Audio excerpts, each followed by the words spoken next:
Another day, another basketball stories na naman ang pagkikwentuhan natin.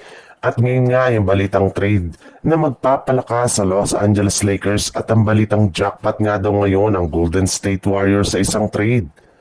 Ayon nga sa kumakalat na balita sa social media ngayong araw, maaari nga daw na magkasundo ang front office ng Lakers at ng Suns tungkol sa isang 3-team trade ni Brooks since mas gusto nga nito na makalipat sa isang championship contender. Ayaw nga nito na manatili lamang sa Suns na walang expectation na makapag-compete sa West ngayong taon. Meron rin naman nga daw sapat na trade asset ngayon ng Lakers na maipang-offer sa Suns para makuha si Brooks. Bago pa man sumapit ang trade deadline, nabubuuhin ni Gabe Vincent, Maxi Kleber at isang second round pick. Kapag nakuha nga nila ito ay magkakaroon sila ng legit na two-way player na dependable sa depensa at kayang gumawa ng malalaking punto sa kanilang mga laro. Bagamat man nga may story ng alitan ang buong prangkisa ng Lakers lalo na si LeBron James kay Dillon Brooks ay maaari pa rin nila itong maisaayos para mapalakas ang kanilang lineup. Mismong si Brooks na rin naman nga nagsabi na gusto niya maglaro sa isang championship contender kagaya ng Los Angeles Lakers.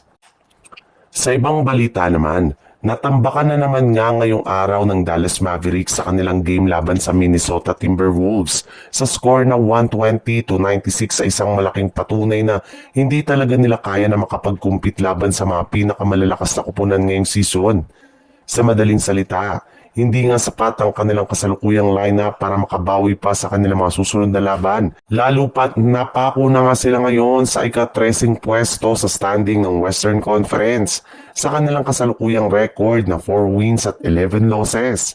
At dahil nga sa pangyayaring ito, ay umingay na naman nga sa social media ang posibilidad na pag-trade nila kay Anthony Davis.